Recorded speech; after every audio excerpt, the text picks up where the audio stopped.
Ok. Buenas tardes y buenos días a quienes están en América, en el continente americano. Les enviamos un gran saludo y nuevamente nuestro agradecimiento por estar aquí acompañándonos en una nueva sesión de nuestro ciclo de conferencias Pensamiento Barroco y Tiempos Digitales. Les damos la bienvenida a la profesora Cornelia Sieber, eh, y quien les habla, Daniel Bencomo. Me paso a mi oficina a terminar de añadir a quienes se están integrando y cedo la palabra a la profesora Sieber, que nos presentará a nuestro invitado de hoy, el profesor Michael Rösner.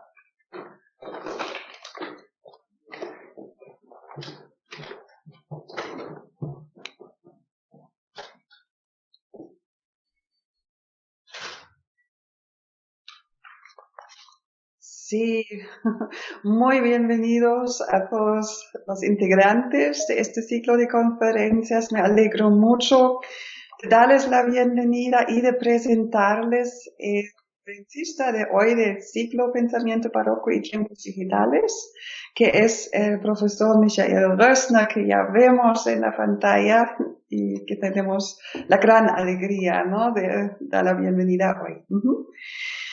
El profesor Rösner es doctor de la jurisprudencia y doctor de la filología y filosofía de la Universidad de Viena. Fue docente de esta Universidad de Viena entre 1979 y 2018. De 1991 a 2019 fungió como profesor catedrático de Filología Románica en la Ludwig-Maximilians-Universität de Múnich. Ha sido visiting professor de las universidades de Salzburgo y Innsbruck en Austria, de Buenos Aires y Tucumán en Argentina, de Concepción en Chile, de Querétaro y Guanajuato en México y Porto Alegre en Brasil. Es coeditor de la revista muy de gran renombre Ibero-Romagna y de la edición Teoría y Crítica de la Cultura y Literatura, junto al lado con el profesor de Toro. Es editor y también traductor de las obras de Pirandello al alemán. Y hasta 2019 fue presidente del Centro Europeo de Investigaciones Pirandellianas. Desde 2009 es director del Instituto de Estudios Culturales y Historia de Teatro de la Academia Austriaca de Ciencias. Es miembro del PEN austriaco, académico de número de la Academia Austriaca de Ciencias. Es casado, tiene 3 hijos y como vi en el nuevo currículum que nos envió hoy, también tiene un nieto que se añadió al currículum. ¡Qué alegría! Algunas de sus publicaciones importantes son Pirandello Mythenstürzer de 1980, la novela Gefangenschaft de 1981, Auf der Suche nach dem verlorenen Paradies zum mythischen Bewusstsein in der Literatur des 20. Jahrhunderts, una historia de la literatura latinoamericana que cuenta con 4 reediciones, una publicación sobre los Kaffeehäuser, los cafés de Viena, otra publicación sobre el tango en la literatura, una publicación sobre renacimiento de la autenticidad, sobre la nueva nostalgia por el origen, sobre Pirandello en la traducción cultural, y de una obra que nos interesa mucho aquí en Germersheim, Translatio, Translation, ¿no? Con barra oblicua, Narration, Media and the Staging of Differences, de 2012. Este volumen es de particular interés en el marco de nuestro ciclo de conferencias. En él, Michael Rössner propone el término de translatio, translation, con barra oblicua para la forma de apoderamiento ejemplarmente emprendida por los criollos en las sociedades coloniales americanas, en su rol de nueva élite en el seno de la sociedad colonial, por la habilidad con que conseguían expresarse en la lengua del imperio. Rössner matiza cómo es que letrados como Enrique Garcés y Garcilaso de la Vega el Inca introducían su mundo de tradición incaica al concepto del mundo occidental a través de la traducción al español, entendida esta en el sentido de imitatio renacentista, y al mismo tiempo retomaron en sus traducciones ciertas estrategias de la Edad Media, como la translatio studii et imperii, de la transferencia del saber y del poder desde un lugar geográfico a otro, que reemplaza al centro de poder previo. También vamos a escuchar hoy esta temática más detalladamente. Además, ha coeditado con Wolfram Eichinger y Martina Meidel, Melos y Opsis en el siglo de oro, ritmo, imagen y emoción en el teatro y en la poesía lírica. Una miscelánea sobre la memoria como praxis sociocultural y estética. Y otra sobre narraciones es Cognitive Processing and Cultural Practice. Y lo más reciente, la narración entre lo fantástico y la posmodernidad, Adolfo Bioy Casares y Julio Cortázar, que salió el año pasado. Sí.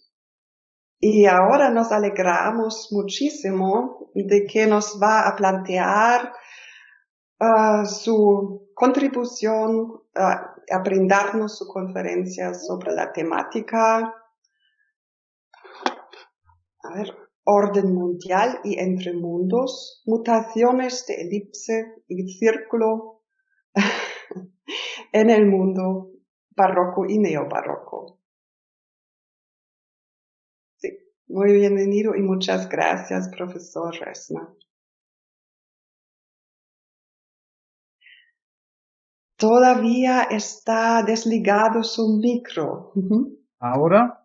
Ya, Vale. perfectamente. Perfecto. ¿Y se ve también la proyección? Sí. Bueno. Entonces puede empezar. Como ven, el título no es nuevo. Bueno, la primera parte no es nueva. Orden mundial y entre mundos fue ya un artículo publicado, pero lo he retraducido o adaptado al tema general de nuestro ciclo de conferencias, añadiendo mutaciones de elipse y círculo entre barroco y neobarroco, es decir, prácticamente entre el siglo XVI-XVII y el siglo actual. Y empezaremos enseguida. Funciona. ¿Por qué no funciona? Sí, ahora. Empezamos con la primera parte que se titula El barroco, el renacimiento y sus círculos y elipses. Entonces empezamos en el pasado, pero se van a asustar porque esta cita no es del renacimiento. Inspirándose en las herencias culturales, religiosas y humanistas de Europa, que alimentadas inicialmente por las civilizaciones griega y romana, marcadas por el impulso espiritual que las ha venido alentando y sigue presente en su patrimonio, y más tarde por las corrientes filosóficas de la Ilustración, han implantado en la vida de la sociedad su visión del valor primordial de la persona y de sus derechos inviolables e inalienables, así como del respeto del derecho. Así empezaba el preámbulo de la fracasada Constitución Europea en una primera versión del 2003. Y de hecho, en este texto se encuentran sintetizados los elementos tradicionalmente mencionados como base de la identidad europea: la antigüedad griega y romana, la cultura cristiana, aquí semi escondida bajo la expresión impulso espiritual, y la ilustración. Bueno, ahora se pueden preguntar por qué abrir una conferencia sobre el barroco con esta cita de un texto reusado de una constitución fracasada del siglo XXI. Porque representa lo que en la mayoría de los casos viene percibido como la herencia común de nuestro continente. El Renacimiento, época que redescubre las civilizaciones griegas y romanas y las proclama como modelo que había que imitar. La Ilustración, que significa no solo la invención de los derechos humanos, sino también, en palabras siempre repetidas por todos los estudiantes de Immanuel Kant, la liberación del hombre de su culpable incapacidad y la semiocultación de la herencia de la cultura cristiana que en ambas épocas representaba un escollo para las mencionadas tendencias. Es obvio que eso implica, si no el menosprecio, por lo menos una presencia menor de épocas como el barroco y el romanticismo, e incluso de las vanguardias históricas en esta llamada herencia que forma la base de nuestra identidad.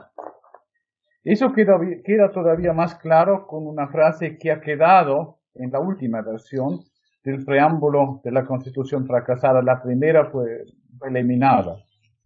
Y esta frase es: conscientes de que Europa es un continente portador de civilización, de que sus habitantes, llegados en sucesivas oleadas desde los tiempos más remotos, han venido desarrollando los valores que sustentan el humanismo, la igualdad de las personas, la libertad y el respeto a la razón. Un continente portador de civilización. Esa es una fórmula un poco peligrosa que hace resonar el eco de misiones civilizadoras, primero de cristianización, después a nombre de los valores de la Ilustración, que se convirtieron muy rápidamente en conquistas colonizadoras. Y esta asociación nos lleva directamente a la época del barroco y específicamente a la obra del ya mencionado por mi amiga Cornelia Sieber, Garcilaso de la Vega el Inca, porque él en sus comentarios reales insiste precisamente en esta caracterización como portadores de civilización para mostrar a sus lectores que incas y españoles desempeñaban más o menos el mismo papel en América.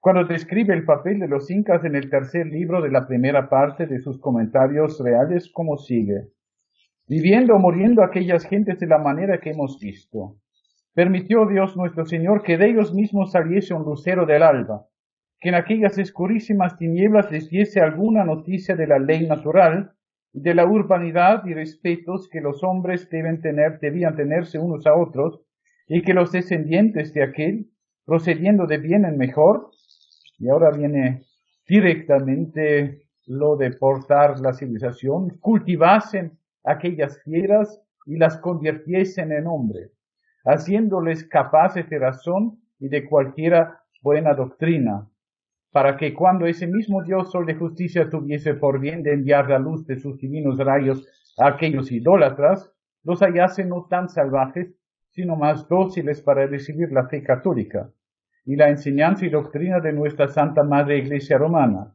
como después acá la han recibido, según se verá lo uno y lo otro en el discurso de esta historia.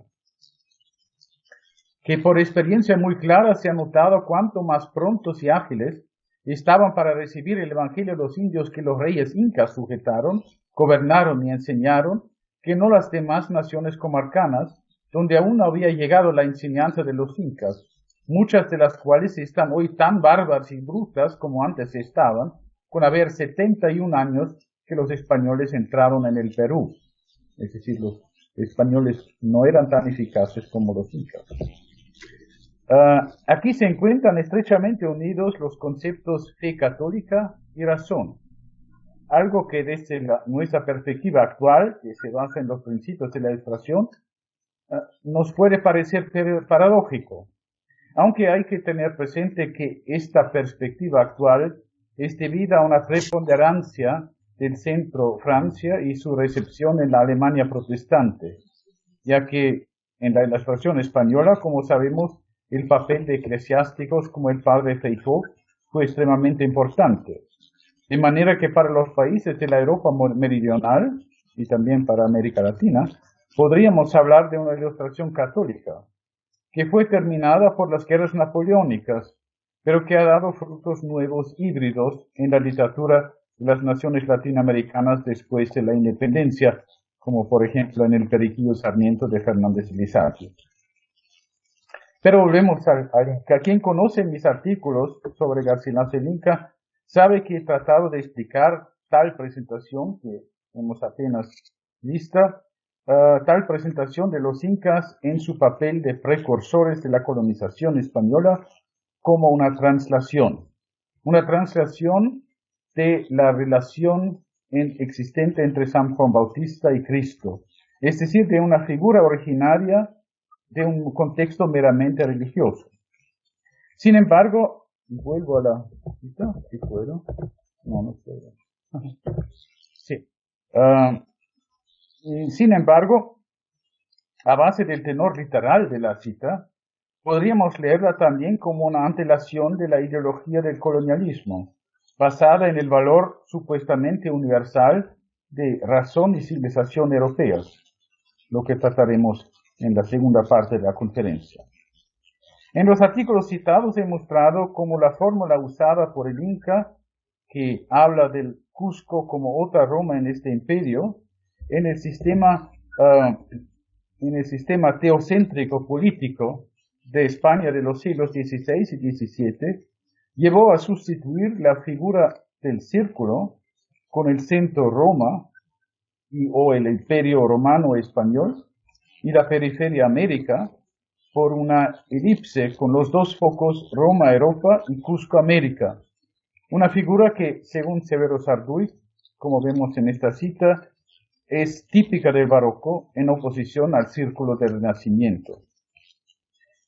Pero a este punto hay que preguntarse, ¿fue verdaderamente el barroco la época que inventó el sistema de la elipse en vez del círculo centrado? Obviamente no. En cierta manera podemos ver tal concepción ya en la división del Imperio Romano de la Antigüedad, que llevó a la creación de otra Roma, Bizancio, y por ende a una elipse de dos focos, una estructura que se agrava aún más con el cisma entre la Iglesia católica y aquella ortodoxa. En el siglo XV, con la conquista de Bizancia por los turcos, la elipse se hace círculo, a pesar de la proclamación del periférico Moscú como tercera Roma. Ahora, el mundo cristiano se ve enfrentado únicamente al otro mundo fuera del Imperio Otomano, pero el orden mundial eurocéntrico parece consolidado, tal como a pesar del hecho que hay obviamente terrenos americanos fuera del Imperio incaico, el Cusco que era el ombligo del mundo civilizado, Europa tiene su centro en Roma, o mejor, en la idea o herencia de Roma reclamada por varias naciones europeas.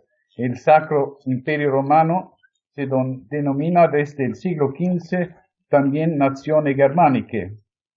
Y ya Chrétien de Troyes en el siglo XII había reivindicado la herencia cultural de Roma, la Translatio Studii, para Francia. Y en el siglo XV se conciben teorías sobre la fundación del Reino de Francia por otro troyano, fuera de Eneas, quien, como Eneas, había escapado a la destrucción de su patria y llegado a Marsella, por ende, una equiparación del Reino de Francia con la Roma fundada por Eneas.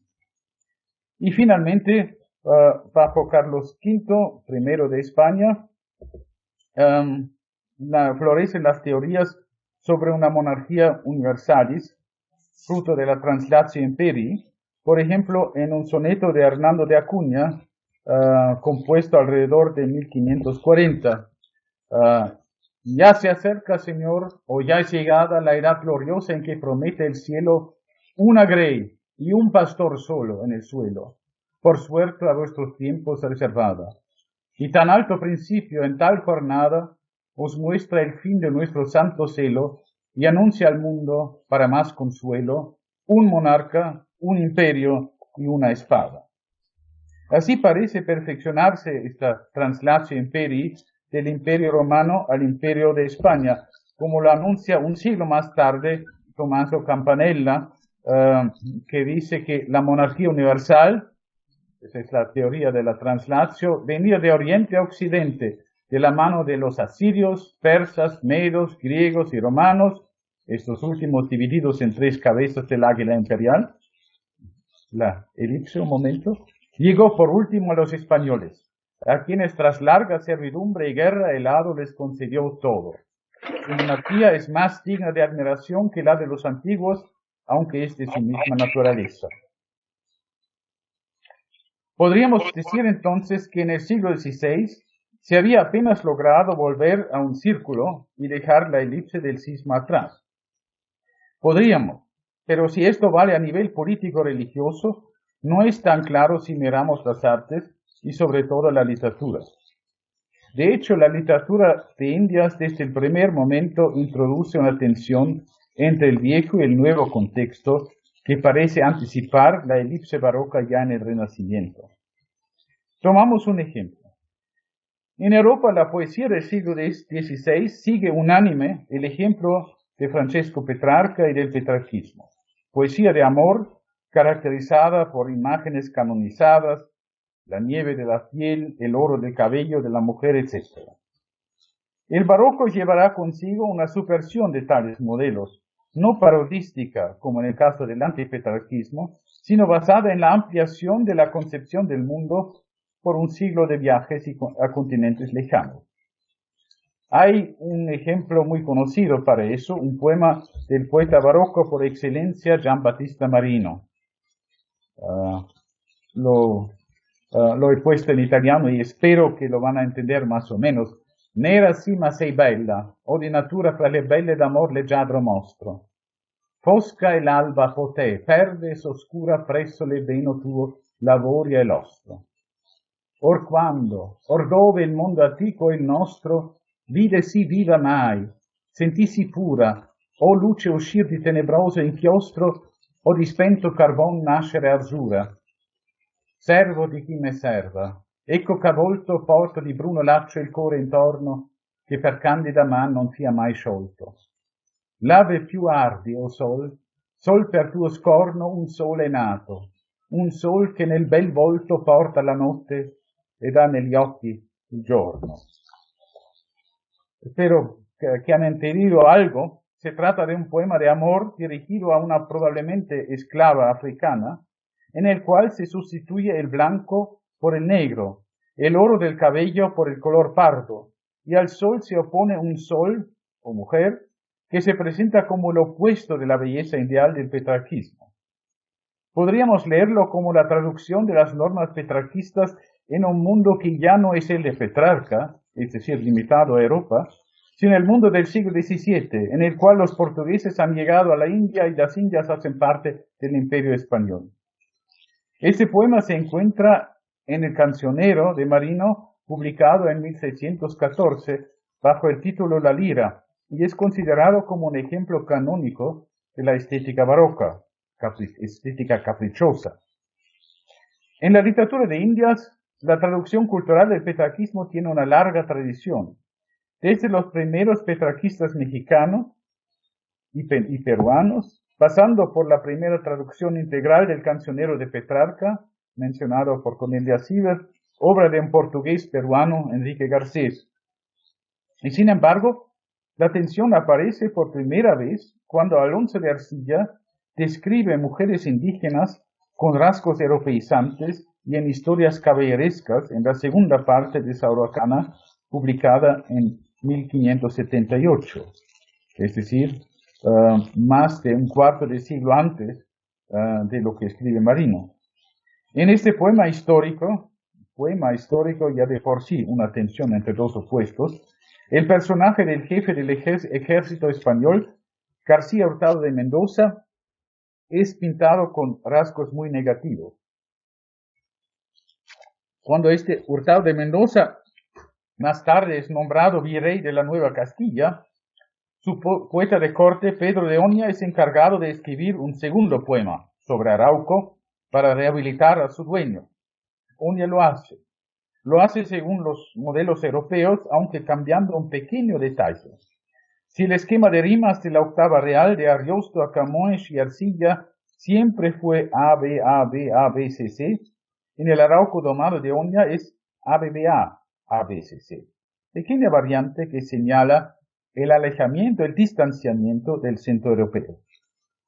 Pero más importante es que en este poema los indios aparecen con características de belleza europeos, pero en un juego de amor físico, cuya descripción sería inconcebible en un poema europeo.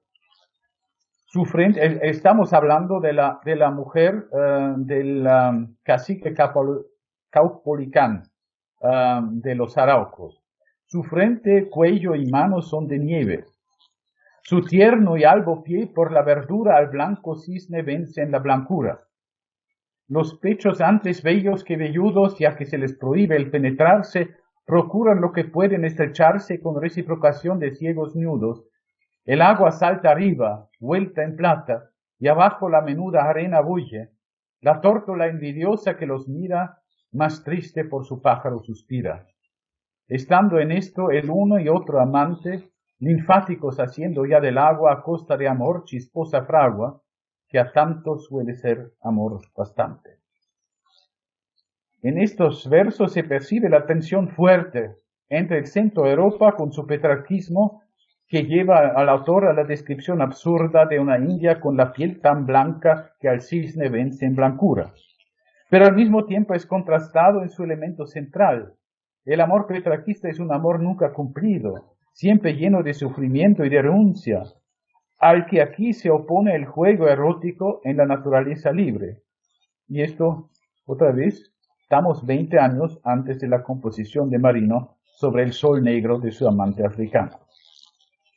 Lo que la teoría del barroco y neobarroco definirá como elipse, como tensión entre dos polos, lo encontramos de hecho en la literatura hispanoamericana ya decenios antes del barroco.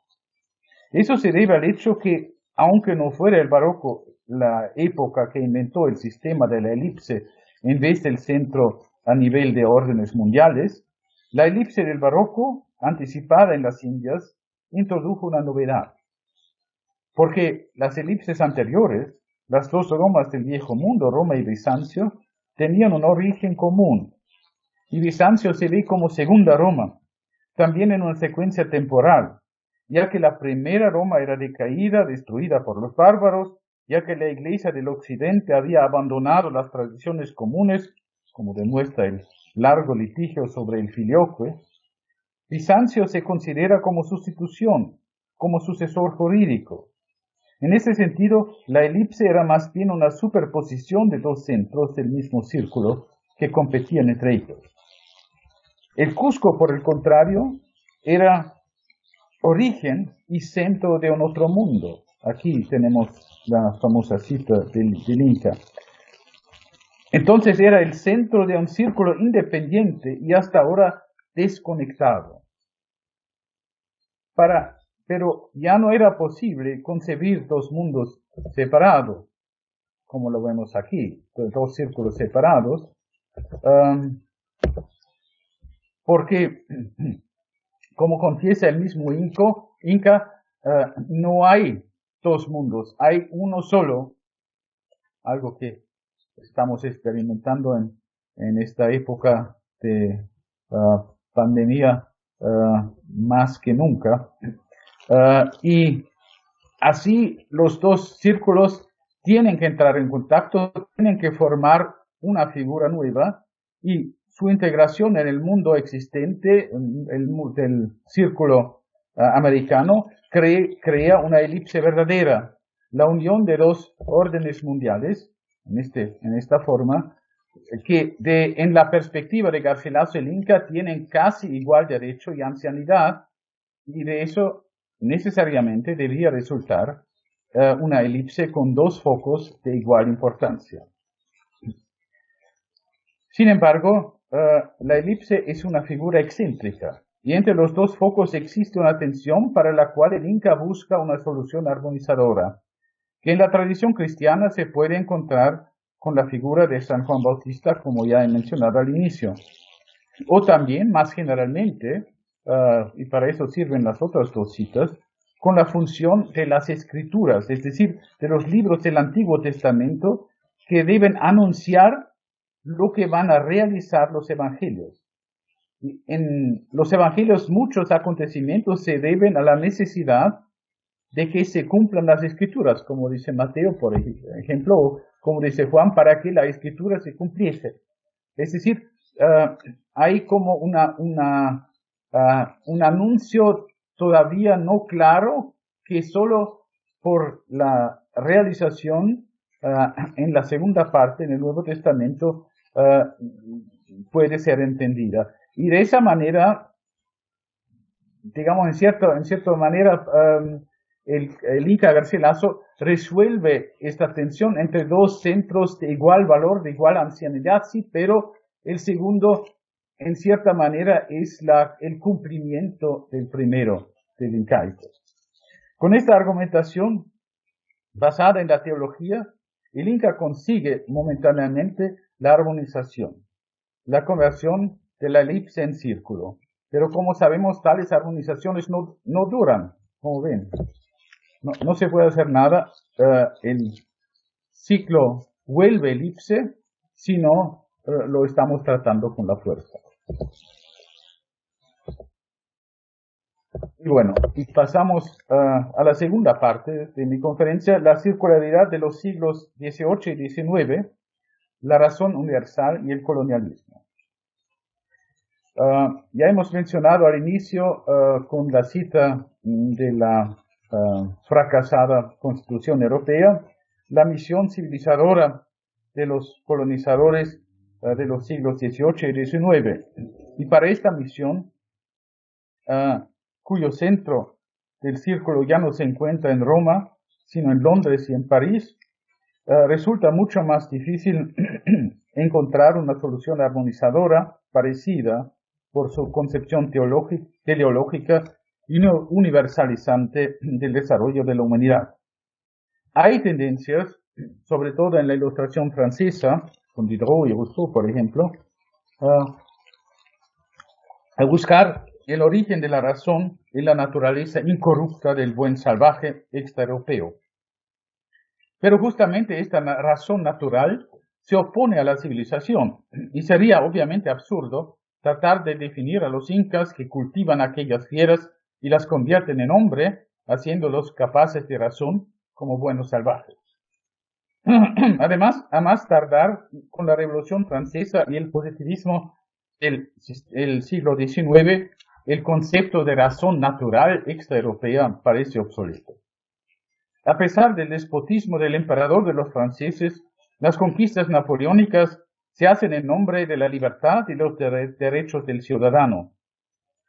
Las guerras que tienen como meta la imposición de un sistema más justo, más liberal y también más centralizado, llevan a una casi unificación del continente bajo el dominio de la Francia napoleónica y se justifican con la liberación de los pueblos dominados por el absolutismo del Ancien Régime y la imposición de un sistema más justo, más liberal y más centralizado. El orden continental europeo en la época napoleónica entonces es circular, y el centro es París, origen de las nuevas libertades, de la concepción del Estado como nación de ciudadanos libres y de la Declaración de los Derechos Humanos, o mejor, derechos del hombre, porque las mujeres no aparecen. A pesar de la derrota de Napoleón y de la restauración en Europa, esta ideología de un, llamámoslo, deber de liberar y exportar la propia civilización a regiones menos avanzados, antimodernos, persiste en el colonialismo del siglo XIX. En la descripción del colonialismo por Jürgen Osterhammer, el continente portador de civilización siente la obligación de civilizar y desarrollar económicamente las regiones colonializadas en el interés de la humanidad entera.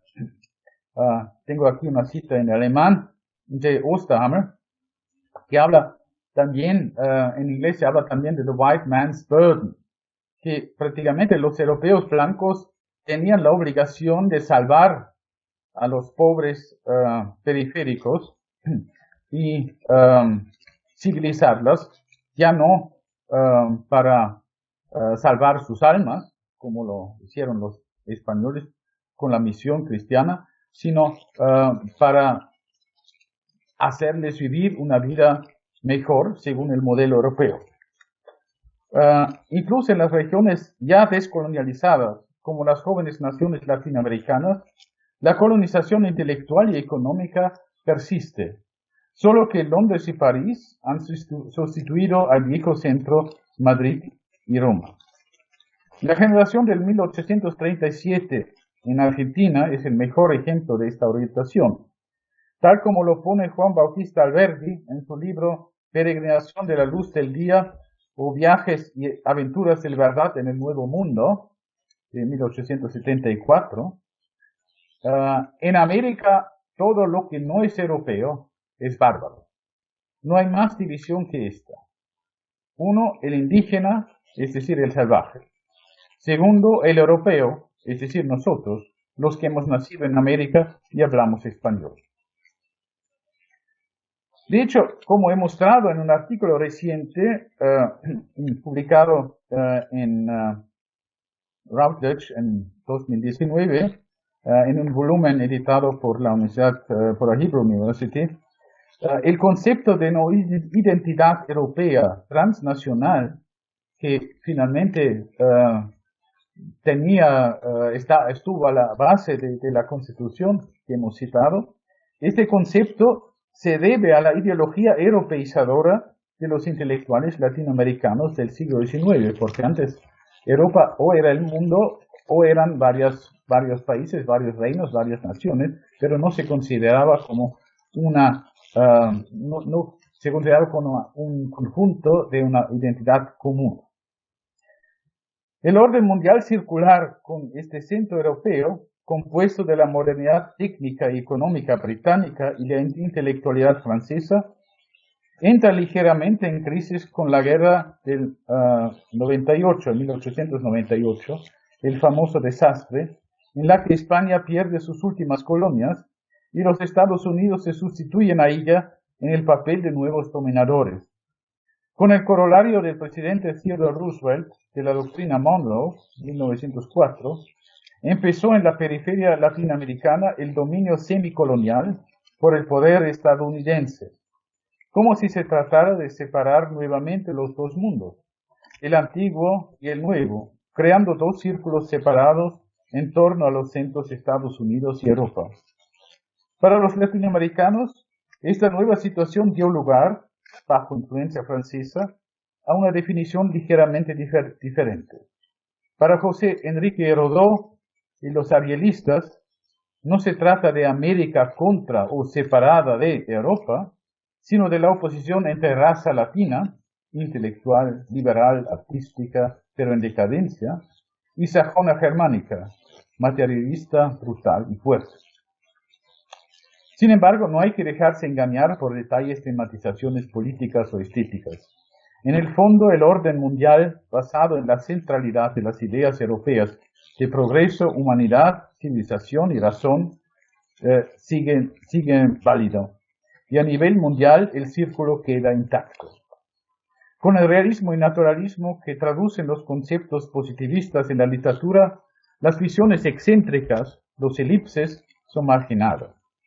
Con la idea de un desarrollo necesario e universal de la humanidad hacia ciertos principios racionales creados en el centro, Europa Occidental más Estados Unidos, volvemos definitivamente al círculo, hasta que este círculo se rompe en las dos catástrofes del siglo XX, que son en el fondo una sola, las guerras mundiales, los totalitarismos, los genocidios.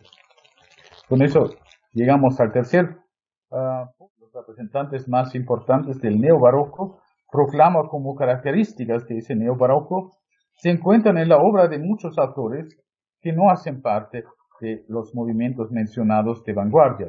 Por ejemplo, Miguel de Unamuno con su Nivola Niebla, Pirandello con su trilogía del teatro en el teatro, André Gide con su Mise en Abîme, y Valle-Inclán con su estética del esperpento. Todos ellos están desconstruyendo la relación tradicional entre autor, texto y lector. Y en algunos casos hay una referencia directa al barroco, como en la generación del 27, sobre todo con Lorca y Alberti, que se forma en el tercer centenario de la muerte del poeta barroco y toma su técnica de metáforas como modelo para la propia obra. Una técnica que Severo Sarduy más tarde definirá como metáfora de segundo orden, ya que parte de imágenes ya canonizadas para llegar a un segundo nivel de metaforización. Aquí tenemos la cita. En el universo extremadamente culturalizado del barroco, el mecanismo de la metáfora se eleva a lo que hemos llamado su potencia al cuadrado. Sarduy vuelve a reclamar Góngora como modelo de la literatura neobarroca latinoamericana y de su propio país, pero también a reclamar la importancia de la elipse en oposición al círculo, por razones cosmológicas, porque dice que Galilei no quiso reconocer el hecho de que los planetas se mueven en elipses y no en círculos, pero también por razones estéticas, porque para él lo más importante es el descentramiento. Sin embargo, muchos de los elementos que él menciona, la subversión de la estructura tradicional de la lectura, el desdoblamiento o la desaparición del autor, se encuentran ya en las antinovelas del siglo XVIII, Stern y Diderot, y sobre todo en el romanticismo alemán. Así, coincido completamente con Roberto González Echeverría cuando él escribe sobre el ídolo de Severo Sarduy, José Lezama Lima. El barroco de Lezama es un barroco romántico, un barroco al que se le atribuyen las características del romanticismo alemán. De hecho, las ideas del romanticismo alemán anticipan muchas tendencias del fin de siglo XIX. Por ejemplo, Mallarmé y Rimbaud. Después de las vanguardias e incluso del postmodernismo. Por ejemplo, con la idea de la progresiva universalpoesie de Friedrich Schlegel, que encontramos aquí en uno de sus fragmentos del Athenaeum, el 116, donde dice que la poesía romántica es una poesía universal progresiva. Su fin no es solo reunir todos los géneros poéticos y poner en contacto a la poesía con la filosofía y retórica, debe y quiere mezclar poesía y prosa, genialidad y crítica, poesía de arte y poesía ingenua, hacer viva y social la poesía y poética la vida y la sociedad, poetizar el espíritu, llenar y saturar las formas del arte con el más variado material de cultura y animarla con 3 vibraciones de humor. Así, la unión de vida y arte proclamada por los surrealistas ya se encuentra en este fragmento. Perdón. Así, tendencias del romanticismo alemán se mezclan con elementos barrocos en la presumida ruptura de las vanguardias, que por lo menos en la variante del surrealismo parece volver a la elipse, porque una estética, una conciencia que vive en tensión entre dos mundos, el mundo del sueño y de la vigilia. La segunda parte de la catástrofe, la Segunda Guerra Mundial, termina la época de las vanguardias en Europa, pero no en América Latina, donde los autores latinoamericanos de vuelta de París, como Miguel Ángel Asturias y Alejo Carpentier, desarrollan los conceptos de la nueva novela latinoamericana y del realismo mágico, basándose en sus experiencias surrealistas, como por ejemplo cuando crean del maravilloso artificial, como lo llama Carpentier, lo real maravilloso americano. Y con eso llegamos a la penúltima y muy más breve parte, la época de la Guerra Fría, o la vuelta a los círculos incomunicados. Porque los 45 años de la posguerra entre 1945 y 1989-90, la época, y eso hay siempre que recordarse cuando uno habla a jóvenes, eso fue la época de mi niñez y juventud, pero ustedes no eran nacidos. Estos 45 años eran una época de dos mundos separados por una cortina de hierro y por dos ideologías excluyentes. Dos círculos, el oeste y el este, que no podían formar elipse por miedo al otro y tampoco entrar en guerra por miedo a la destrucción nuclear. Las llamadas terceras vías no funcionaban por mucho tiempo. Los disidentes dentro del propio ámbito pudieron mantener cierta independencia en el oeste, caso de Cuba. En el este fueron primero aniquilados por la fuerza, Hungría y Checoslovaquia, y después podían participar en la deconstrucción del imperio, Polonia y el resto. La separación de los dos círculos tuvo un gran efecto, incluso dentro del campo literario. Cuando nos acordamos del caso Padilla en Cuba, que llevó a la desintegración del grupo de autores del boom, Vargas Llosa en lucha contra García Márquez, los problemas de Julio Cortázar, que no sabía en qué parte debería encontrarse, o el aislamiento de Jorge Luis Borges, que durante mucho tiempo fue presentado como un autor no latinoamericano, porque no era políticamente en la línea de la mayoría de los autores. La nostalgia de una revolución imposible en el oeste llevó a una exaltación del exótico latinoamericano y a un sistema semicolonial en el cual se producía narración, o sea, materia prima, en la periferia latinoamericana para el consumo y la evaluación crítica en el centro, Europa y Norteamérica, y eso creó la moda del llamado macondismo en el boom. Y con eso llegamos finalmente a la última parte, también muy breve, la época post. ¿Qué pasa con círculos y elipses en el siglo XXI, en el que estamos viviendo ahora? Así, a pesar de la estima por la nueva literatura latinoamericana, centro y periferia quedan bien definidos. Después de la caída de muros y cortinas de guerra, pero hubo una cierta rebelión contra este sistema semicolonial que apenas descrito, es decir, la producción de literatura para el consumo europeo y norteamericano. Una rebelión contra el macondismo, y esta, la tercera parte será la teoría. Y esta rebelión empieza en 1994, cuando dos jóvenes autores latinoamericanos presentan sus cuentos a un editor norteamericano, y este los rechaza, como escribe Alberto Fuguet en el prólogo de Mac Hondo. El rechazo va por faltar al sagrado código del realismo mágico. El editor despacha la polémica arguyendo que esos textos, y eso es la cita fatal, bien pudieron ser escritos en cualquier país del primer mundo.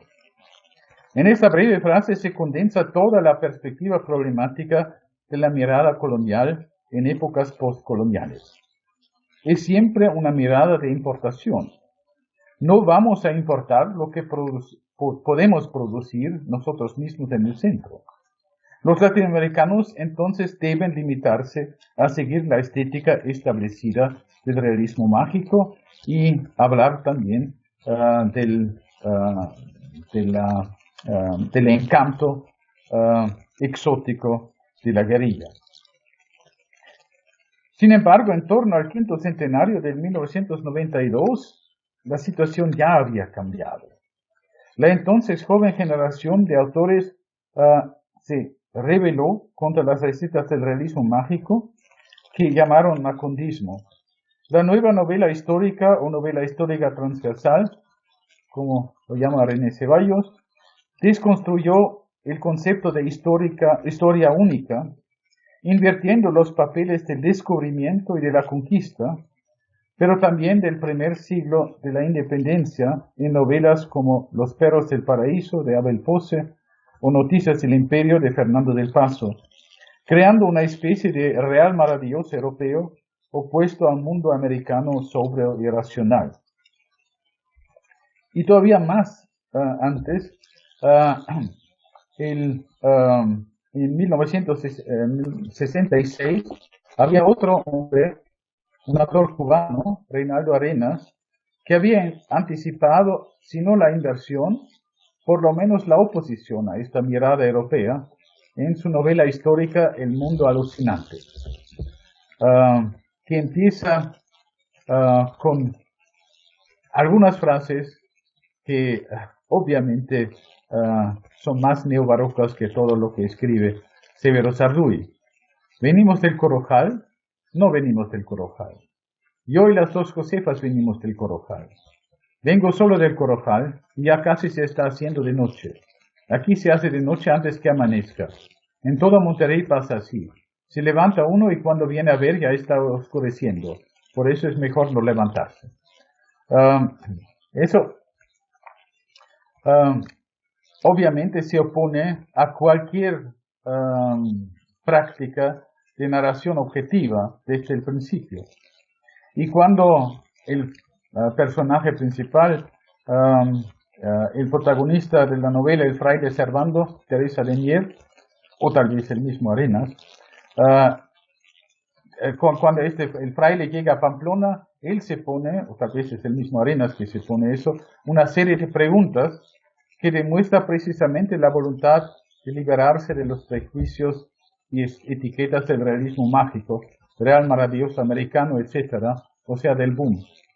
¿Hasta cuándo el hecho de ser americano constituirá una condena que no se lava sino con años de exilio y pulimentos de culturas extrañas y muchas veces inútiles? ¿Hasta cuándo seremos considerados como seres paradisíacos y lujuriosos, criaturas de sol y agua? ¿Hasta cuándo vamos a ser considerados como seres mágicos, guiados por la pasión y el instinto? Como si todos los hombres no lo fuéramos, como si todos nos guiáramos por esos principios. El grupo mexicano que se forma en estos años, estamos volviendo a los años 90, cuando no es una rebelión solitaria como la de Arenas, sino una rebelión de toda una generación de autores. Entonces, el grupo que se forma en estos años en México es el grupo del crack. Y proclama en su manifiesto, en la parte que redactada por Ignacio Padilla, una estética de la dislocación, el cronotipo cero, que es el no lugar y el no tiempo, o todos los tiempos y lugares y ninguno. Con eso llegamos a un punto límite de nuestra discusión sobre círculos y elipses, que el cubano Severo Sarduy había actualizado en los años 80 del siglo pasado. Claro que la polémica de Padilla se dirige contra los imitadores del macundismo, pero si es posible un cronotipo cero, ¿podemos todavía hablar de figuras geométricas como el círculo y la elipse? Peor aún, de figuras geométricas bidimensionales en general. Yo creo que en el siglo XXI hay tres tendencias contradictorias.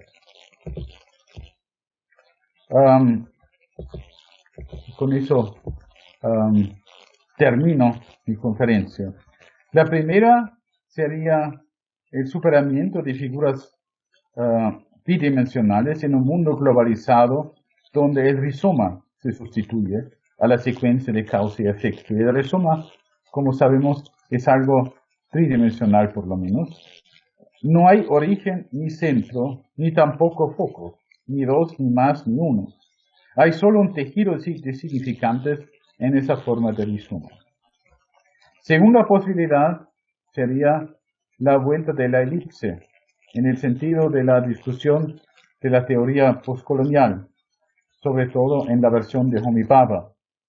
mientras que el orientalismo de Edward Said en 1978 postuló todavía un sistema circular en el que el centro crea al otro como su propia negación, es decir, todo estaba centrado en el mundo colonizador. En la visión de Baba hay una negociación permanente entre las dos partes, entre las dos zonas, entre centro y periferia. Es decir, hay dos foros, aunque no del mismo poder, no de la misma importancia, pero hay una negociación entre ellos que tiene lugar en un tercer espacio, un tercer espacio cuya actividad de negociación produce un cambio permanente de los contextos originales, o en palabras de Baba, una hibridización. Y la tercera posibilidad sería que el círculo sobrevive, la resistencia del círculo, una recentralización o la vuelta del círculo. Por ejemplo, lo encontramos en cierta manera en lo que se ha definido el Speech Code de la academia, sobre todo norteamericana, que prohíbe hablar de ciertas cosas, prohíbe utilizar ciertos conceptos y va hasta la propuesta de eliminar la enseñanza de la música de Mozart y sus contemporáneos porque fue creada en un sistema represivo y colonial. Más importante, pero, sería lo que ya he mencionado y que estamos viviendo en este momento. El círculo se podría reestablecer por mera necesidad planetaria, porque la pandemia que estamos viviendo, la crisis del cambio climático, nos muestran que estamos viviendo en un solo país. No hay fronteras, no hay la posibilidad de salvarse a nivel de naciones o incluso continentes. Si queremos sobrevivir como humanidad, tenemos que actuar juntos y según los mismos principios, es decir, ponernos bajo un centro en una situación centralizada, en una especie de círculo en que todo el mundo sigue los mismos principios para salvarse de la catástrofe climática o para combatir la pandemia y mantener la salud de todos. Y la versión más peligrosa sería lo que yo llamaría el suave neocolonialismo de la China llamada comunista, que ha comprado gran parte de los terrenos fértiles de África, gran parte de los bonos de la deuda pública de los Estados Unidos, y que está promocionando su posición central en la economía mundial, pero también a nivel de fuerza militar. Cada círculo, como sabemos, tiene un centro. Y el nombre oficial en chino de la República Popular de China es Zhongguo, una composición de dos conceptos, de Zhong, central o medio, y Guo, estado, es decir, el imperio del centro. Y así, China podría ser el imperio del centro, cuya periferia, el círculo periférico, podríamos ser todos nosotros un día. Muchas gracias.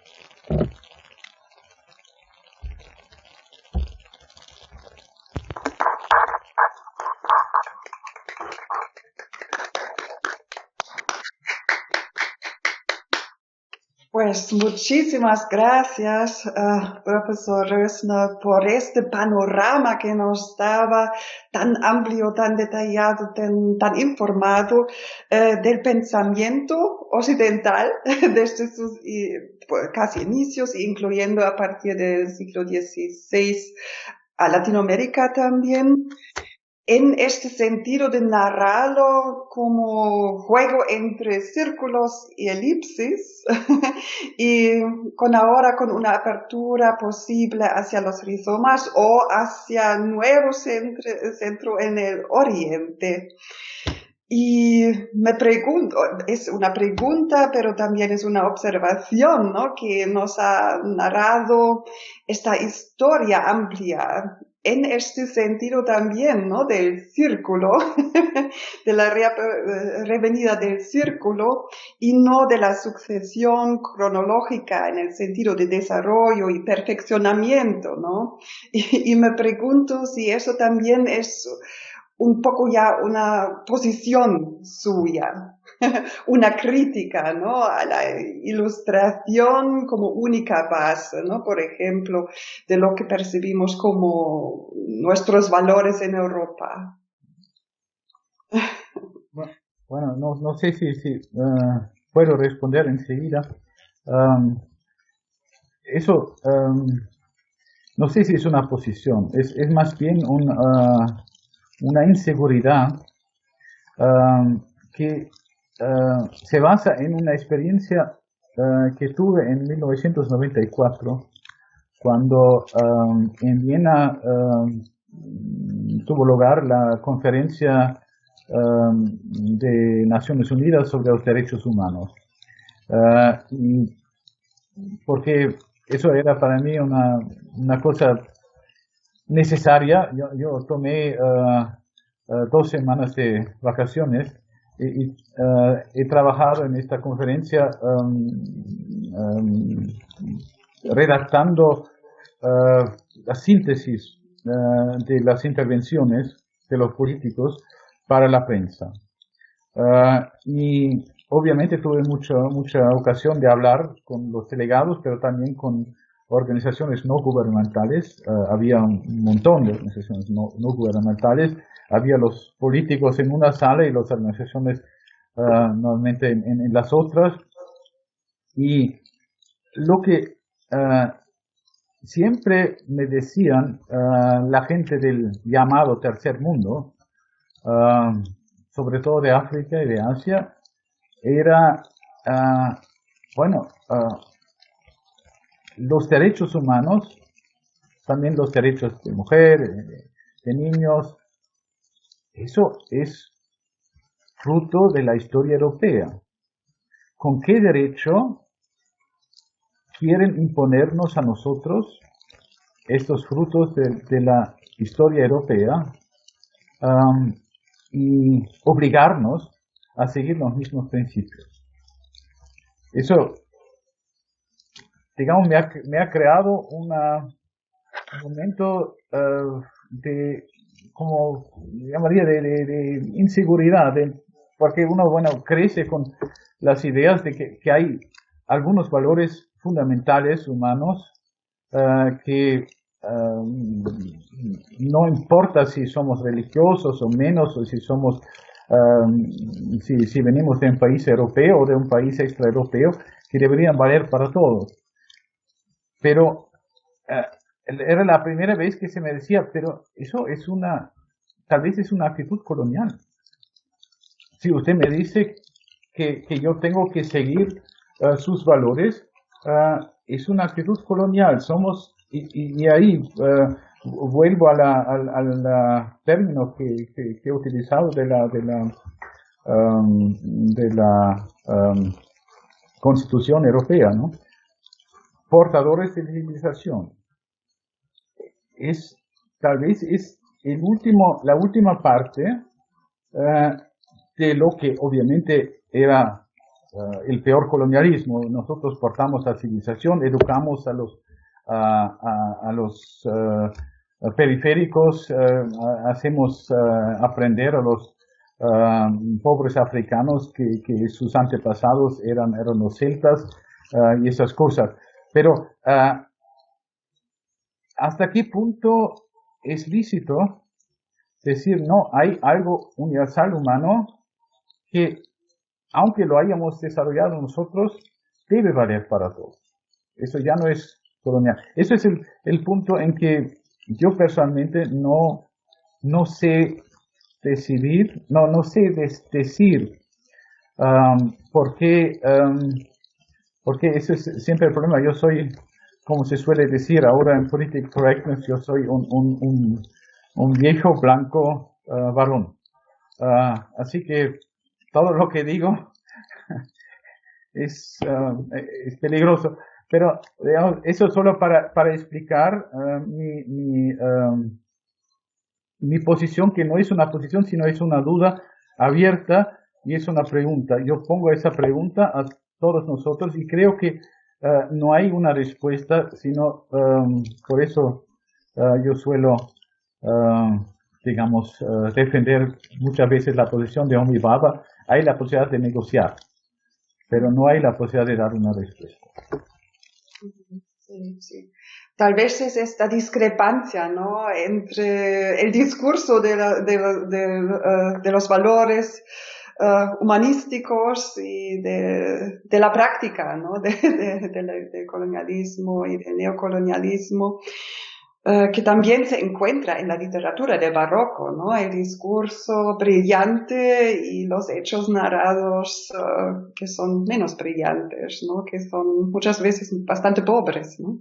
Sí, pero ahí yo he hablado muy poco de Alonso García, pero suelo siempre decir, cuando hablamos de eso, de la literatura y de cómo pinta los acontecimientos, hay que decir que los españoles son el único país de Europa cuyo poema heroico más importante del Renacimiento no festeja los propios españoles, sino los indios. Y que declara claramente que aquí ha habido acontecimientos terribles, casi con el tono de las casas. García y eso es para mí algo que siempre cuando se habla del colonialismo en general, yo suelo decir, hay que diferenciar. El colonialismo español tiene siempre, bueno, aunque hayan pasado cosas terribles, pero siempre está acompañado por la voz de la conciencia, con las casas, con Ercilla y con otros. Y eso no lo encontramos en el colonialismo británico ni francés. Pues muchísimas gracias. Y ahora ya veo que hay varias preguntas y como Daniel Bencomo era el primero ya hace bastante tiempo, Daniel, te doy la palabra. Bueno, pues muchas gracias por la conferencia, profesor Rosna, y intentando también vincular un poco con el fenómeno de la digitalidad y estas lógicas que, bueno, como usted ya comentó, podrían enfocarse como de círculo y elipse, pero también círculo, elipse y formas rizomáticas. Me gustaría preguntarle si usted ve posible encontrar, por ejemplo, pues nuevas formas de centros, nuevos centros para los círculos por ejemplo, en los consorcios informáticos, que son, digamos, los que controlan mayoritariamente el flujo de la información y, digamos, controlan así también buena parte de nuestras interacciones. Para ir más lejos, digamos, estamos trabajando en una plataforma de una de ellas, que es Microsoft Teams, lo hacemos por cuestiones institucionales también, pero está Facebook, está Google y sus derivados que a su vez controlan formas de producción semiótica. Para no ir más lejos, pues tenemos ahí, por ejemplo, las formas de los influencers, los youtubers, en fin, estas cuestiones, ¿no? Y bueno, hay líneas de investigación que hablan también ya del colonialismo o neocolonialismo del Big Data. Y bueno, ante ello yo pues veo algunas formas de elipse, rizoma, entre ellas la poesía digital. Yo hablaba en particular de memes en mi charla, la primera sesión, pero bueno, con poesía digital me refiero ya realmente a un género pues muy amplio en Latinoamérica que interviene desde el algoritmo desde formas no individuales, pues producciones que tratan de romper estas lógicas. Y tal vez también tendríamos por ahí lógicas del hackeo, del hacking, como también intentos de desterritorialización digamos, de estos centros que yo alcanzo a ver. También veo dos centros muy grandes entre el occidente, entre los consorcios informáticos de occidente, y la forma en la que se lleva Internet en China también, por ejemplo, ¿no? Que es una forma más cercana a la informática o al Internet de Estado. No sé si sería posible, por ejemplo, trabajar o pensar en estos círculos, más que como en estados-nación o como en literaturas nacionales, como en formas de centralidad informática y su colonialismo y hacking, poesías digitales, formas de poesía digital. Bueno, es una pregunta que tendría que responder un hombre tal vez más joven que yo. Es que bueno, yo no estoy ni en Facebook, ni en Twitter, ni en otras cosas. Mi instituto sí, pero yo nunca quise entrar y lo único que puedo decir es que he tenido la ocasión de ver una película tremenda en la que unos ex empleados de Google y de Facebook y de otras organizaciones estaban mostrando cómo con los algoritmos una persona que está presente en los social media puede ser calculada tan precisamente que le llega lo que iba a comprar antes de que lo había pensado. Es decir, en el momento de pensarlo ya están en la puerta y le llevan lo que iba a comprar porque saben que va a pasar esto. Y me dijo un amigo, un conocido, que había trabajado en Silicon Valley, que sí, que Amazon Prime, por ejemplo, trabajaba así, que porque ellos garantizan que antes de 24 horas te llega lo que pides. Y eso lo pueden hacer porque saben lo que vas a pedir. Porque ya lo transportan en un almacén más cercano de tu casa antes de que tú has pedido. Y cuando viene el pedido, te lo pueden llevar dentro de 2 horas, ¿no? Eso es algo que obviamente podríamos decir que se aproxima al círculo en el sentido de que hay como un centro que nos hace mover como marionetas, ¿no? Que somos más conocen sobre nosotros, menos libertad tenemos de hacer decisiones propias. Eso se puede concebir como círculo. Y lo único que podemos decir, bueno, si queremos volver a elipse o tenemos que tener dos centros opuestos, pero digamos, hay el problema es la disponibilidad de las informaciones. Si las informaciones son disponibles, puede haber varios centros, pero no tienen ni siquiera que competir entre ellos, ¿no? Facebook puede controlar nuestras opiniones, Amazon puede controlar nuestras compras, Cambridge Analytica puede controlar, o los hackers rusos pueden controlar nuestras decisiones en las elecciones. Eso, pero eso no crea elipse, ¿no?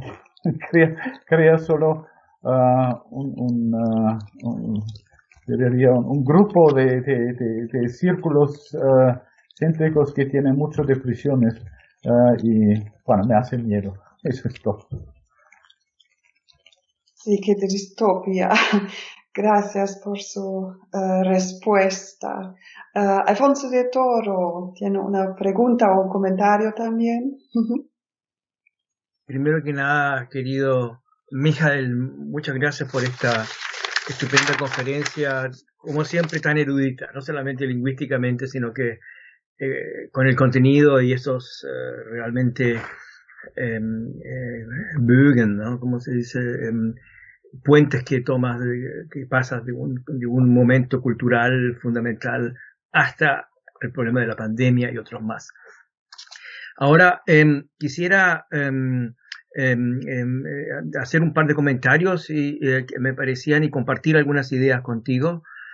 Tú has tocado un par de puntos fundamentales. Son puntos que naturalmente que todos los que hemos trabajado sobre Latinoamérica y en particular sobre el problema de la identidad en Latinoamérica o el postcolonialismo, los conocemos incluso en carne propia, ¿no? Esa pregunta que te hacían esos políticos, ¿no? Sobre lo colonial o no lo colonial. Yo quisiera tratar de ordenar un poco lo que quería preguntar. Yo muchas veces no supe, generalmente sí, si tú estabas realmente pensando las cosas así o estabas solamente reproduciendo en forma crítica cierto tipo de observaciones o de posiciones que se habían hecho. Por ejemplo, cuando dices que Borges no se le consideraba un autor latinoamericano.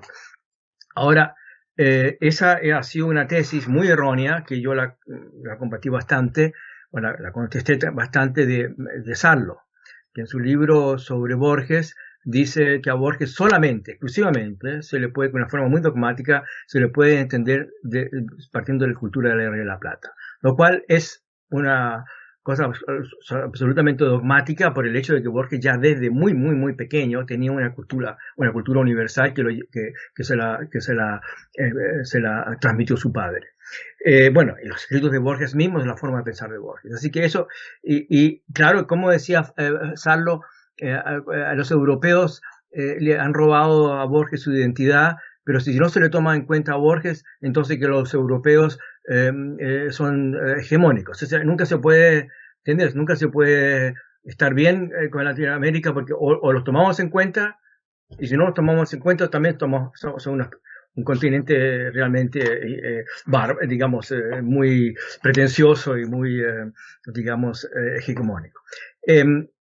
Bueno, eso sería una primera pregunta, además de si es algo que tú compartes, estoy seguro que no, o que tú solamente estás criticando. Lo segundo era con la cuestión con el realismo mágico.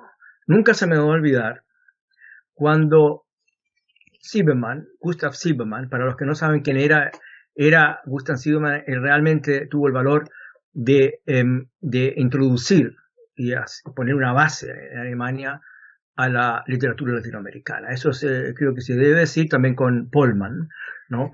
Son los dos que en ese momento escriben sobre Latinoamérica. Y Silbermann, con todos los defectos que haya podido tener, una persona bien complicada, Silbermann, dijo, y ahí está lo colonial de Silbermann, dijo, hasta curioso, esta gente se está enojando porque estamos todos tan contentos con el realismo mágico. Es la primera vez que tienen algo propio, una estética propia, y ahora no están descontentos como lo estamos tratando. Yo era estudiante en ese momento, no entendí mucho, pero mucho más tarde me di cuenta de que el problema, y eso creo que lo podemos compartir, del realismo mágico hizo un gran daño a Latinoamérica. Y esto lo pronunció Vargas Llosa en su discurso en la Universidad de Jerusalén, cuando le dieron el doctorado en causa, y estaba presente allí, estaba por casualidad como profesor invitado de la universidad, y él ataca eso de que Latinoamérica, los autores latinoamericanos muchas veces habían contribuido a una especie de exotización. Yo no estoy de acuerdo con esa parte, pero sí Europa exotiza hasta hoy a Latinoamérica, ¿no? Esto del agua y la naturaleza es una cosa, una especie de marca de Caín que todavía sigue funcionando bastante bien, lo exótico. Y te podría dar muchísimos ejemplos. Cuando yo he propuesto libros para ser traducidos, las respuestas han sido fatales realmente. Eso también quería discutirlo contigo. Con respecto a la actitud de Garcilaso, comparto absolutamente tu opinión. En un artículo, nosotros somos tú y yo, querido Mijael, como especie de mellizos, mira, ¿no? No de mellizos, sino que de mellizos, ¿cómo se dice? Gemelos. Es decir, hay feeling, ¿no? Porque siempre nos estamos pasando las cosas. Yo creo que publiqué un artículo, sí, en una revista alternativa que se llama de Brasil, con el pretencioso título de Colonial and Renaissance Hybrid Strategy de Garcilaso de la Vega, el Inca, el Hayden White del Renacimiento. Y ahí, exactamente como tú, hablo de una translation activity de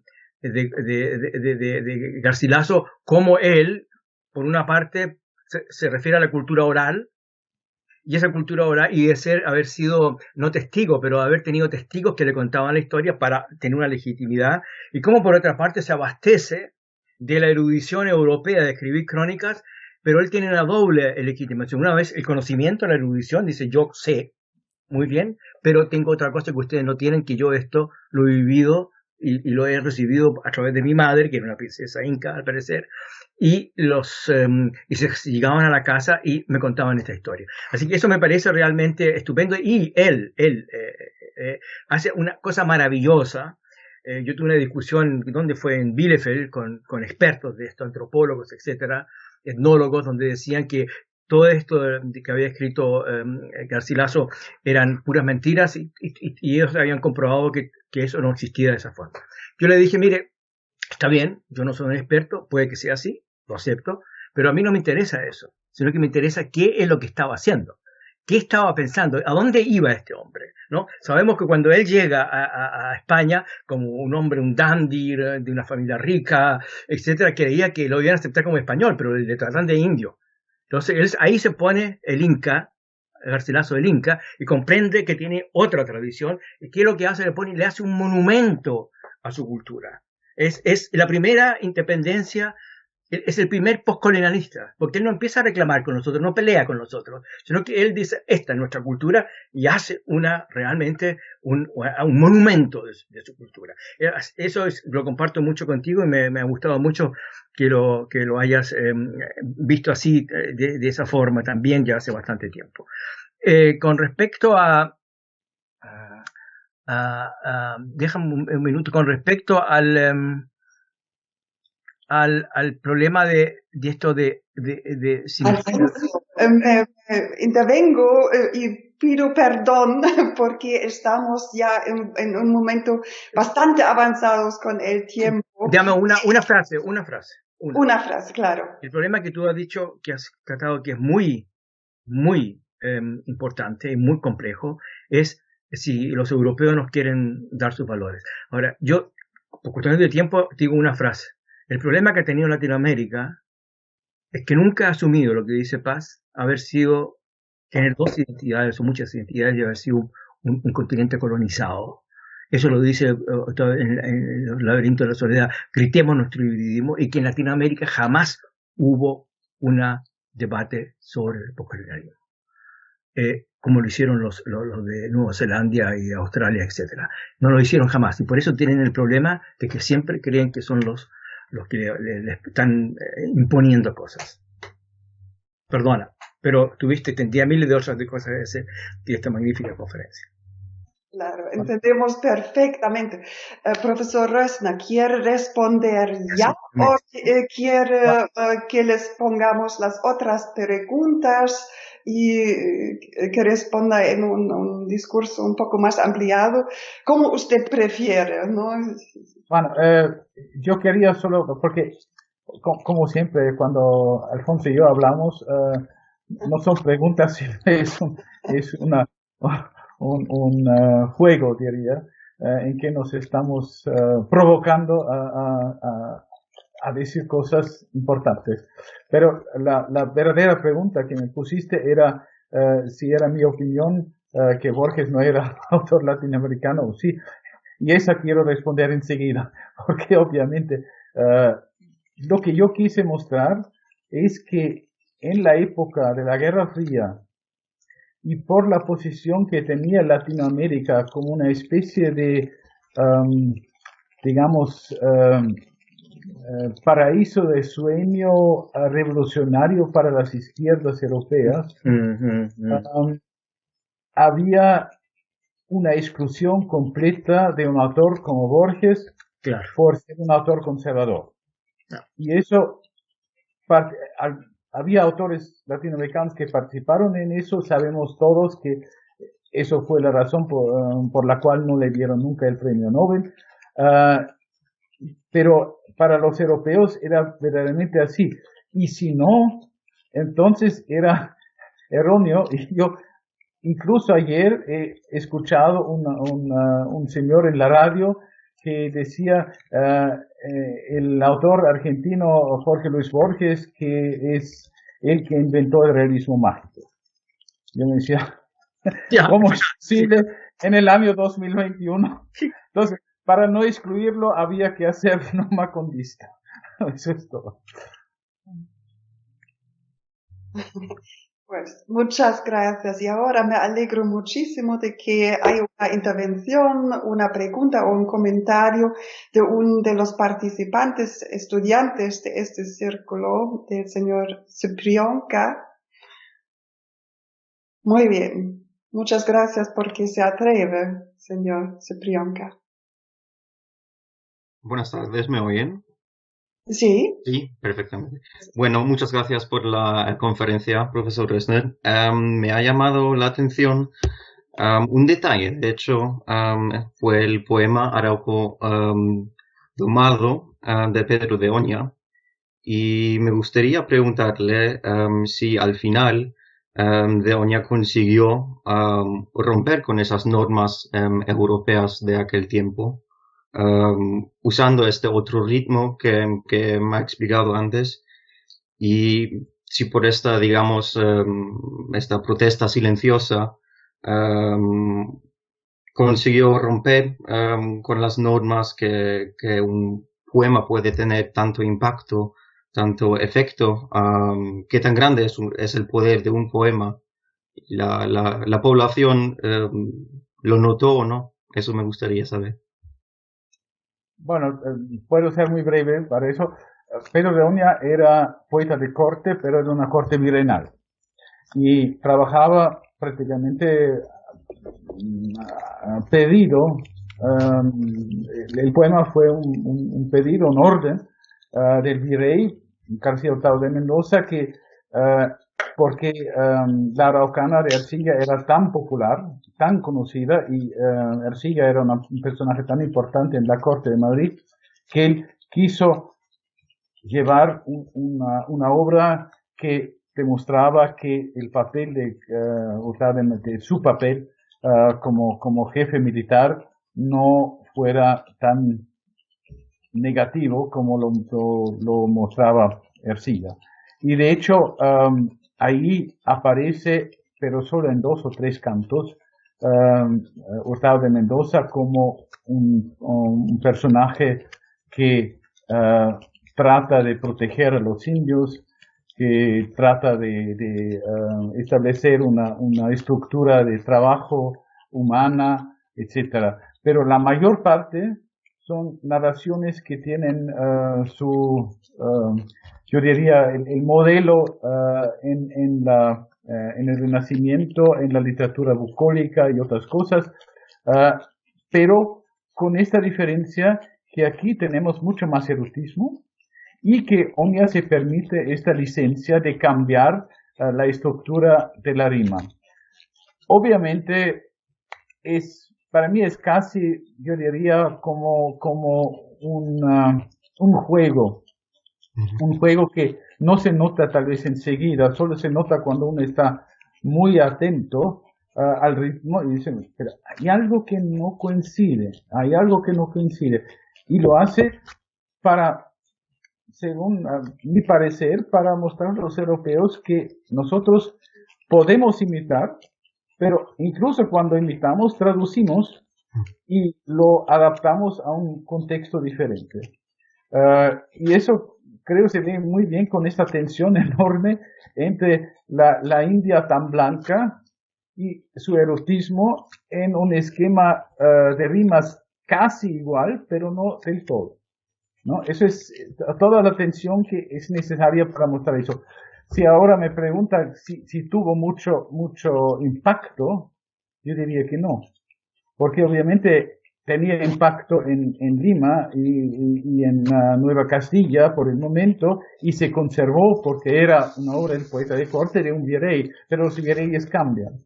Y lo que llega a Europa es muy poco, y normalmente ya en la época misma y sobre todo en el siglo XIX, toda la literatura colonial es clasificada como literatura de segundo grado, de imitación servil, sin importancia, sin estética propia. Pero yo creo que lo vemos, si miramos verdaderamente, lo vemos que la estética propia consiste en eso, en cambiar, traduciendo, adaptando a un nuevo contexto y en dejar sus huellas, ¿no? Eso no es exactamente como lo que hacéis vosotros, pero es casi lo mismo, ¿no? Vale, de acuerdo, muchas gracias. Sí, muchas gracias. Ahora miro al reloj y veo que estamos al fin de nuestro tiempo, y entonces, si los estudiantes que tienen otro ciclo de conferencias todavía, se les despido y se les agradezco su atención, y espero que el conferencista, el profesor Rössner, queda un poco más tiempo con los que aún quieren platicar con usted, con unas preguntas, que es Dieter Ingenscheid, muy estimado colega de todos nosotros. Hola. Hola. ¿Se me oye? Sí, se le escucha. Hola, buenas tardes, amigo Rössner. Quisiera aportar antes de todo mi gratitud y mi admiración por esta maravillosa charla. Aprendí mucho sobre ciertas épocas y también y sobre todo sobre el Zhongguo. Desconocía la palabra hasta esta tarde. Pues vengo directamente, en vez de indagar en todo el itinerario de la antigüedad a la época post, a la actualidad, para ser más corto. Cuando yo vi estos tres temas nuevos, el World Wide Web, el In-Between y los Speech Codes, yo pensé con el World Wide Web en la superabundancia y el desperdicio que en su época, hace 35 años, Severo Sarduy había utilizado para caracterizar justamente el barroco, neobarroco. Al final, en este famoso suplemento a barroco, cuando pregunta qué significa hoy en día una práctica del barroco, claro, es lo que Michael Rössner acaba de explicarnos: World Wide Web, In-Between, tercer espacio, Speech Codes, Imperio del Centro. Esto aparentemente es lo que significa hoy en día la pérdida del círculo o la sustitución del círculo por la elipse. Dijo el mismo Sarduy, el barroco subvierte el orden supuestamente normal de las cosas como la elipse subvierte y deforma el círculo. Pues, por el otro lado, en este mismo artículo explica un poco, digamos, las cosas donde él veía en su época, digamos, los efectos del barroco, y era economía, erotismo, espejo y revolución. A estos cuatro añadimos los tres que acabas de desplegar, World Wide Web, In-Between. Un poco antes decía, ser barroco hoy significa amenazar, juzgar y parodiar la economía burguesa basada en la administración tacana de los bienes en su centro y fundamento mismo, etc. Malgastar, dilapidar, derrochar lenguaje únicamente en función de placer y no como en el uso doméstico, etcétera, etcétera. Pues me pregunto, con la perspectiva de la época post, con la perspectiva del Zhuangguo, sí verdaderamente tenemos que prescindir de lo lúdico y de lo revolucionario también, o de lo transgresor, querido amigo. No es una visión pesimista. Bueno, yo no he dicho que tenemos que hacerlo. Lo que sí creo que hay que ver es que si, bueno, la transgresión de por sí, diría, nunca podemos renunciar a ella. Pero el desgaste, el derrochar, si lo entendemos a nivel de desgaste y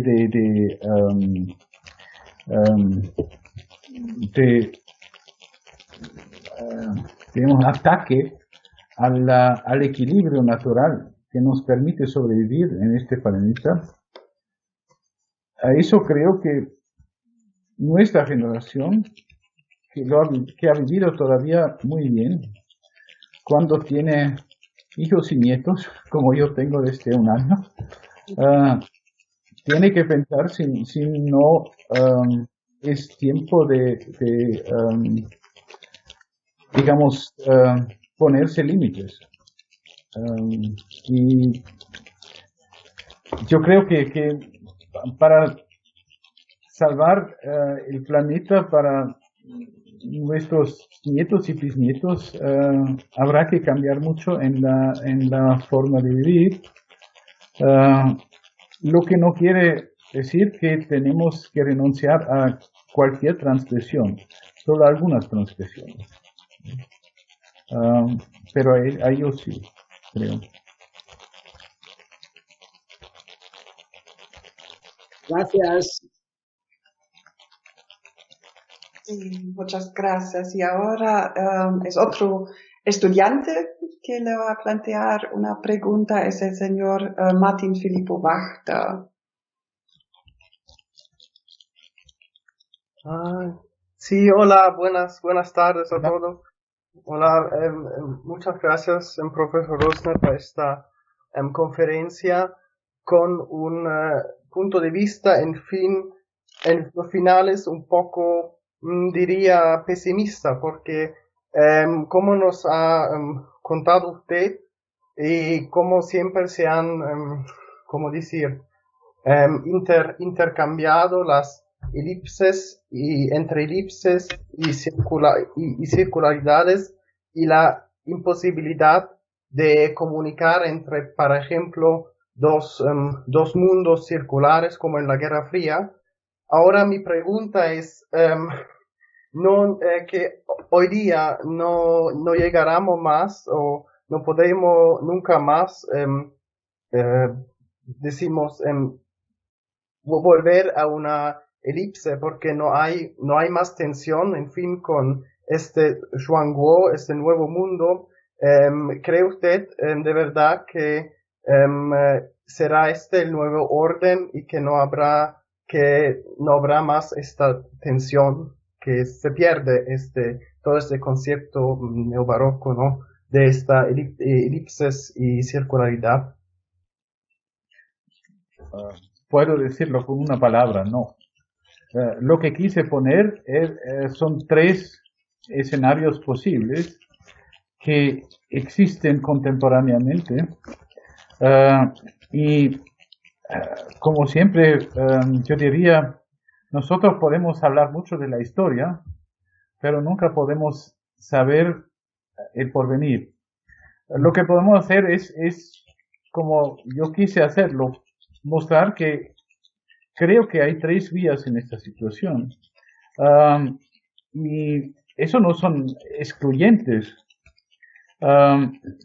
Puede sobrevivir tal vez un cierto momento elíptico en un mundo circularizado por el Zhuangguo.